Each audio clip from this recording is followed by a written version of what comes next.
Ukraine has said that a Russian drone attack on a petrol station in Ukraine's second largest city, Kharkiv, has killed 7 people, including 3 children. There is heavy fighting in the eastern Ukrainian city of Avdiivka as well. The local mayor has said that large numbers of Russian troops are in fact attacking Avdiivka from all directions. And our next report gets you the latest on this offensive by Russia in Ukraine.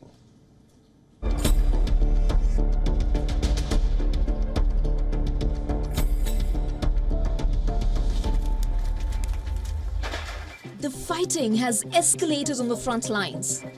Ukraine is facing a fresh volley of attacks. The city of Avdiivka is where the Russian forces are closing in. The Ukrainian officials say that the situation there remains critical. Avdiivka is located in Ukraine's eastern Donetsk region, which Moscow claims is part of Russia. Deep inside the Ukrainian territory too, the Russians are striking hard. These are the images of the immediate aftermath of the attack in Kharkiv, Ukraine's second largest city.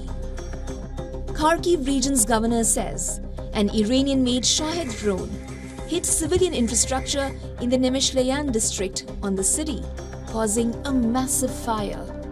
Згоріло по цій вулиці 15 домівок. There's a street behind me, a boiler room. On this street, 15 houses burned down. There was a family in one house, 5 people, 2 parents and 3 of their children. They all died, burned alive. В іншій будівлі знаходився чоловік, він був неходячий. Бахнуло, загорілося. There was a boom, it caught fire, and in 5 minutes we had a river of fire. And we had to run away from home. Just run away. I don't know how to take anything out. We didn't. Не знаю, як виносити. Ніяк.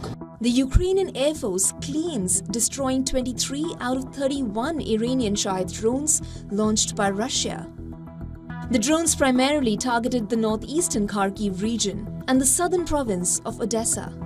Moscow has said its forces do not deliberately target civilian sites. Kharkiv has been under regular attack since the start of the full-scale Russian invasion of Ukraine in February of 2022 and has been a frequent target of Russian assaults in recent weeks.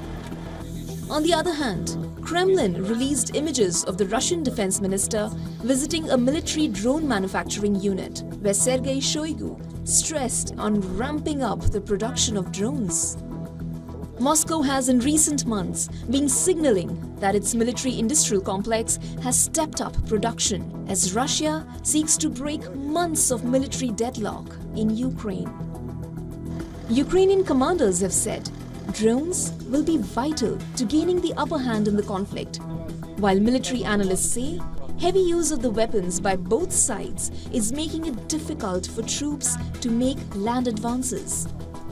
Bureau Report, WION World is One. All right, now to make sense of what is happening at this moment at the front lines between Russia and Ukraine, we're being joined by retired Colonel Rich Outzen, who's a senior fellow at the Atlantic Council and the Jamestown Foundation, and is joining us live from Washington, D.C. on this broadcast. Now, Colonel Outzen, we are looking at what is happening at this moment on the front lines where the Russians seem to have stepped up their attacks. They've almost certainly surrounded Avdiivka, an industrial hub there. Why are we witnessing this sharp uptick in Russian activity along the front lines now? Well, it's good to be with you, Mohammed. I think that there's a strong political element to the timing of what's going on. This stepped-up Russian offensive. Avdiivka is, in a sense, sort of like Bakhmut was last year. It's a symbol to the Russians of progress in their offensive, and it's a symbol to the Ukrainians of a stubborn defense. Now, the Russians ended up taking Bakhmut, but at a very high cost. And I think Avdiivka is very similar. There's been a huge disparity in the number of losses on both sides. Russia's paying a huge price for this, and yet they are essentially succeeding in undermining the defense. I think it's likely that they will take Avdiivka. The question of whether that was worth the price will remain open. The real timing issue here, though, is not just to take the town. The timing issue is because the American political season is heating up with the Republican side arguing for more caution with regards to military aid to Ukraine. And I think the Russian calculus is strike a big blow, inflict a lot of punishment with these drone attacks, and convince the Americans to lean on Kyiv to negotiate a peace. It's interesting that you say that because at this moment the United States is mired in its own domestic politics and therefore is not sending more aid. But the fact is, for the last 2 years, the Americans have been backing the Ukrainians with military and other financial aid. The European Union has passed a $50 billion funding bill, but that's going more for administrative and other purposes and not necessarily to ramp up the Ukrainian war efforts. Has the West's appetite for war at this moment, do you think, waned because of what has happened on the battlefield? Well, I wouldn't phrase it as appetite. Really, it's assessment. I think in a hard power world, and the Russians and the Chinese, the Iranians, others, not just the Americans, know that this is a hard power world. And certainly the Europeans have relearned that lesson. So what that means is when you see a regional power, or global power really in the case of Russia, that's willing to launch a massive offensive to try to extinguish a nation next to it, the other countries in the region have to pay attention. Now, a country like the United States, knowing that there's places it might come into conflict with China, with Iran, with Russia, should do everything in its power to disincentivize Russia from trying this sort of thing again. And if you look at Putin's writings and ramblings about history, there's no guarantee that Ukraine will be the end. So I don't think it's so much appetite for war in the West. It's a recognition that Putin has to come out of this bloodied and failed, and that's a worthy investment, or we'll be fighting him probably in Central Europe. Now, Colonel Arza, just to play the devil's advocate here, the Russian President Vladimir Putin says that it is important that the West also should recognize the red lines for Russia. And what has happened, according to him, he says that the frontiers of the NATO military alliance have been moving eastwards, and that is why Russia is fighting this war, he claims, in self-defense to guard the security interests of Russia.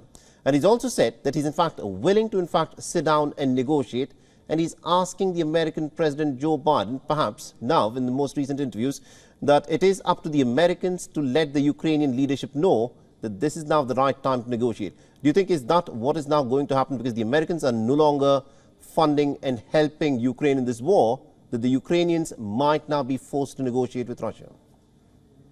Well, that's certainly what Putin wants. And as you've stated, that's what he is calling upon President Biden to do. I think it would be a mistake. I for one, and by the way, it's not all Republicans and not all conservatives that are against military aid to Ukraine, but I think negotiations have to happen.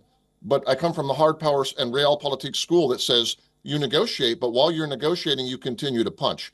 So I think it would be a huge mistake to let military aid run out to Ukraine while negotiating, because that guarantees you'll get a bad negotiation and a bad deal. Instead, I think we ramp up the assistance and make sure they can successfully defend at the same time that we're negotiating. Yeah, now Russia says we have prompted their action by moving eastward, but the fact is there's never been a threat to Russian territory. There's never been any even implied threat from NATO to Russian territory. It's a threat to his imperial ambitions. So I guess in that sense, he's telling the truth. I'm not sure how many Russians would agree with that, but thank you very much indeed, Colonel Arza, for joining us and getting us that perspective there. Good to be with you. WION is now available in your country. Download the app now and get all the news on the move.